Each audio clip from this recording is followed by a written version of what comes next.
তো একটা লাইন হইতে পারে নাকি? পরীক্ষাটা দিয়ে যাই। দেখ আব্বা, পরীক্ষাটা যদি দিতে যাস তাহলে তো তোর এই বিষয়টা হাতছাড়া হয়ে যাবো, তাহলে তো তুই যাইতে না। আব্বা তো দুইটা হাত ধরলাম, দেখ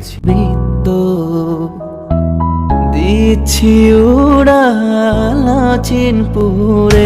বাবা হন, এই দেশে যাস খুব সাবধানে থাইস, তুই তো একলা। আর যদি কোনো টিয়ার টুয়া লাগে বাবারে কইস, আর কাম কাজ ঠিক করে করিস। ভাইয়া হুন, তুই তো বিদেশ যাইতেছস, আয়নের সময় আমার একটা আইফোন আনিস। ঠিক আছে ভাই, ইনকাম কইরা কত মাসে তুললে আইফোন বানাবো যা। হাসা সামনের মাসে দিবি। ও দোয়া করিস। আচ্ছা বাবা, তুই যে এই দেশে যাবি, বাবার কথা মনে থাকবো নি রে তোর? এই যে তোর দুইটা ভাইয়ের কথা, তোর মার কথা, এই যে তুই যাবি এটির কথা মনে থাকবো নাকি ভুলে যাবি আব্বা করে?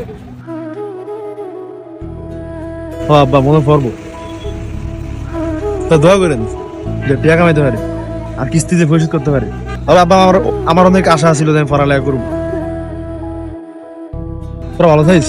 আর আব্বা এ করে দেখে রাখেন, ওই ছোটটা আবার হারাম দাদা ফলান লাগে। মেয়ের খাঁচায় যায় না রাখা বাস্তবতা। মনে পড়বো আব্বা। কান্দুস কেতে আব্বা, আমগো গরিবের চোখে কি পানি মানায়? টিয়া যদি এমন কাম আছে রে বাবা, তোর পিছনে কত মানুষ এমন কানবো। আমি মধ্যবিত্ত। বাইরে বলিস না কেন? ভাইয়া তুই কান্দোস, তুই কবে আবি?